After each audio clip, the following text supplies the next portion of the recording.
Hello and welcome to SEGA News Bits Live. This is our first live, episode. We haven't done one of these in a long time, but basically we just talk about SEGA news, things like that. But on this episode, or this installment, I don't know what we call these, I'm going to be taking your questions and answers. And thankfully, I don't need to rely on chat because we have Twitter. But if you have questions in the chat, leave them and we will get to them. And you're wondering, well, what do you guys know? You don't work for SEGA. Yeah, but we've been doing SEGA news coverage for over 10 years and we know things. I knew about Sonic Mania before any of you. So anyway, let's get to the Q&A. So first up, we have some questions here from Twitter. So first off, we have Dark Moon who says, will Phantasy Star 5 ever be a thing?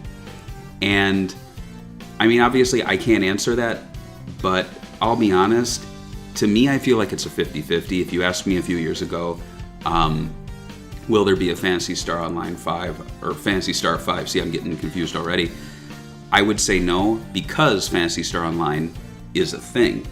Phantasy Star Online 2 is doing, I believe, very well for SEGA.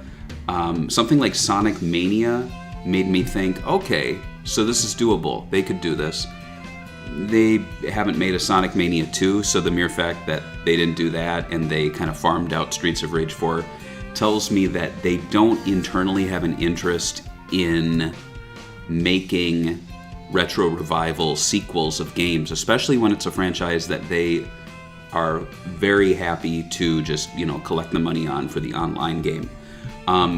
Next question here. So I guess answer is, I used to be 50-50, and as I started talking here, I kind of came down on the side of no, unless Phantasy Star Online 2 really starts failing, or they feel like they need to make another RPG, but they haven't really done a traditional RPG in a long time. The last one I can really think of is maybe like Valkyria Chronicles 4, and have we seen a Valkyria Chronicles 5? No. Next question here, not specifically SEGA related, but curious anyway. How long is Bomb Rush Cyberfunk's Switch exclusivity? And is there DLC involving playable characters? I mean, I don't work for them, so I have absolutely no idea. I mean, maybe my speculation would be look to Panzer Dragoon Remake as a way to, kind of get a sense of how long exclusivity sometimes lasts. Maybe 6 to 8 months. As for DLC of playable characters, again, I don't know. I don't know how that team handles DLC. Look to their past titles, and you could probably get a better idea of that. And then any further homages or Easter eggs to Jet Set Radio Future and other SEGA brands like Super Monkey Ball did. Well, Bomb Rush Cyberfunk is not an official SEGA game, so any homages are just that, and I think the whole game is a Jet Set Radio homage. As for other SEGA brands, I see no reason, because it's not a SEGA game. So, take that what you will.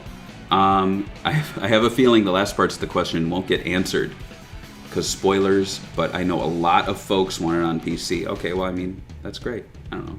I answered it, so people say that just so that I answer it. The next question we have here, do you think Sonic Team will ever be what it used to be? Making fun, interesting IPs, overall being more ambitious than they are now. And my answer to that would be no, I don't think Sonic Team will be what it used to be, because what it used to be is not what it is now, which is a stupid answer. But think about it, like Yuji Naka's not there. A lot of the creatives from 1991 through to even 1998 are not there. So honestly, I don't think Sonic Team will ever be what it used to be, but what we should hope for is that they can be the best that they can be now. I mean, look at the team making the Yakuza games. They now are very different from what they were in the PS2 era, where they were just making those Yakuza titles that no one really talks about anymore because we have the Kiwami remakes. Also, I don't think we'll be seeing new IPs from Sonic Team because there's no reason to.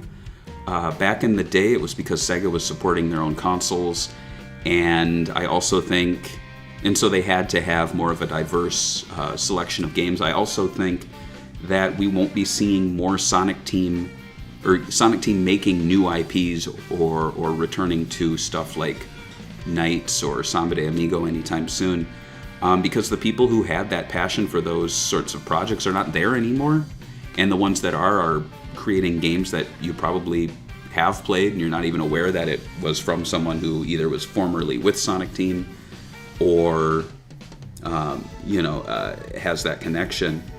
And also, I think after the success of the Genesis games, I feel like Yuji Naka, Takashi Iizuka really had a lot of clout, and they wanted to try new things. But now we're at a place where those people are either happy to work on Sonic games or they are no longer with the company. So that's your answer. The next question that we have here is, will Sega ever get the full rights back to Bayonetta so she can be on other platforms? And I wanted to answer this one because Sega has not lost the rights to Bayonetta. Sega fully owns Bayonetta. The key thing here is, though, so Sega funded Bayonetta 1. It was developed by Platinum Games. Sega published it. So Sega can do those remakes, remasters, whatever. They did that with the Vanquish and Bayonetta 2-pack that recently came out. Bayonetta 2, Sega owns the IP, but Nintendo helped fund it and publish it. So in that case, I think contractually, Nintendo has some ownership over Bayonetta 2 and 3, but Sega is still credited. Sega is still making a cut. It's just that Sega cannot say to them, hey, we want to release this on other platforms. And if Sega did want to release it on other platforms, they wouldn't have let Nintendo continue to have this exclusivity on 2 and 3 that they do. So it's kind of like, will Sega ever get the rights back? Well, Sega doesn't need to get the rights back. Does Sega want it on other platforms? Well, if they did, they wouldn't be continuing this relationship with Nintendo. So, it's just one of those things where I think Sega's happy, Nintendo's happy. I don't think anyone internally are like really pushing to get this on Xbox and PlayStation. But yeah, don't read that as a rights issue. Sega owns Bayonetta. So, there you go. I'm gonna take a drink. All right, next up, we have, are you aware of the Vector Man Play to Win contest and search for a winning cart? Yes, I am, because we did a Sega Talk podcast. You can see it here, episode 39. God, we really moved fast. This was April 3rd, 2020. We're now on episode, I think, 81. But yeah, we talk all about it here, so you can give that a listen and a watch. Our Sega Talk podcasts are full video. Our latest one actually was the history of the Sega logo and name. You can see it here. I absolutely love doing this episode. Uncovered so much, but you can see here. This just gives you an idea of like what the format looks like. It's George and I, little talking heads. We've got visuals to help you along. And then if you are a Patreon subscriber or member, you get early access at the $5 tier. Any tier gets you your memories right at the end. And then also, if you back at, I believe it's the $20 tier, you get to tell us what to do. So there has been a stretch where we're like totally dependent on what the Patreon audience wants. So that's cool. Next question we have here is, this is a good one. This was actually why I wanted to jump on and do this, because I was like, well, I could do video now instead of just answering on Twitter. What is Pengo's real name? And this comes from Danny Russell. And Danny is actually the global community manager of Sega of America. Super cool guy. He's been handling the Super Monkey Ball Banana Mania rollout. He also does the Sega Forever stuff. And when I saw, like, what is Pengo's real name? Ha ha ha, okay. And then this dude replied Pen. But Pengo, to my knowledge, this is my speculation, has been, I think Pengo is just like a cutesy name for penguin. Like Choo Choo Rocket is, Choo Choo Kapu Kapu. So I don't think his name is Pengo. I think his name is Pepe, or Pepe. And I get that because there is a Sega Pico game, I'll bring it up here, called Pepe's Puzzles. It's very clearly, that's the guy from the Pengo game. He's blue penguin, red bow tie. And you can see it here. There he is, hanging out. And I've got this, I've got the case, and I've got the booklet. There isn't any deep lore really in the booklet. It's more just a parent's guide. But what I did find interesting here, so I'll bring this up on the screen. We've got the intro. So let's listen to the intro here. There's a bit of a pause. Okay, listen to this.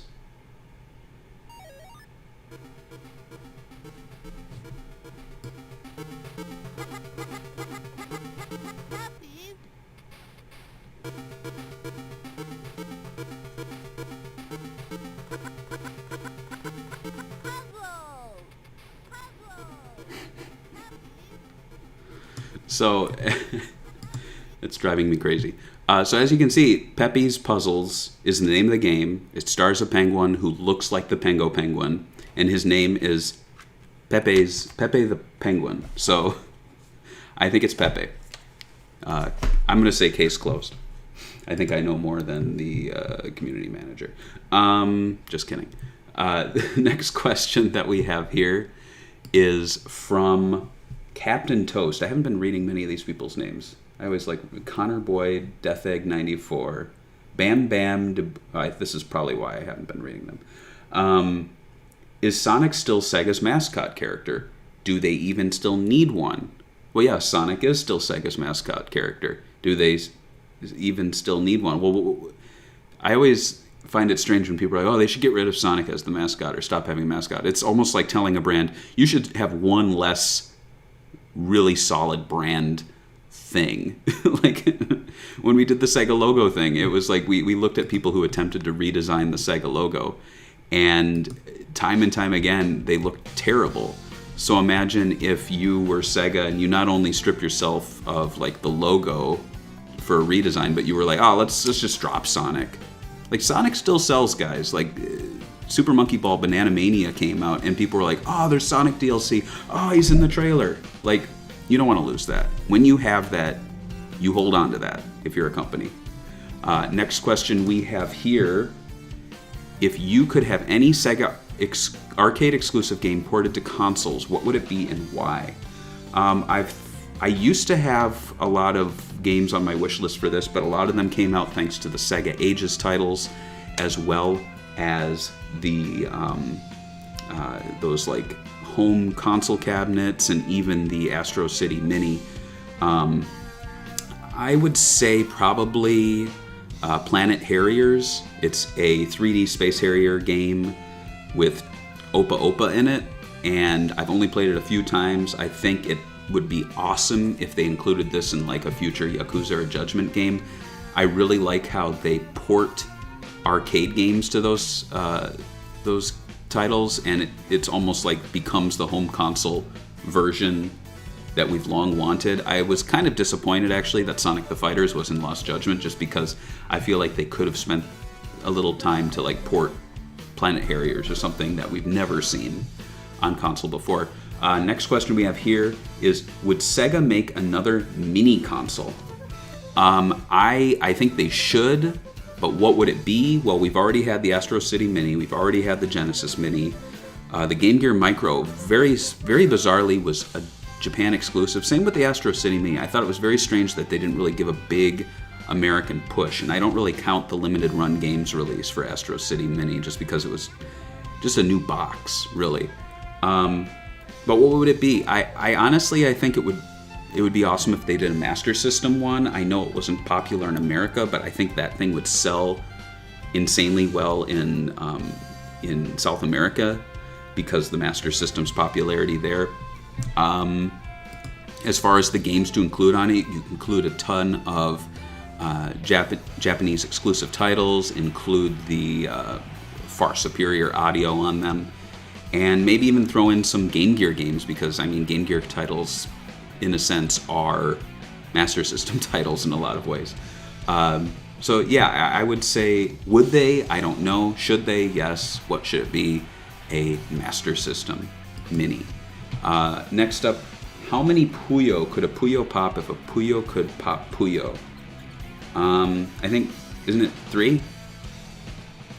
4? 4. It's 4. Yeah.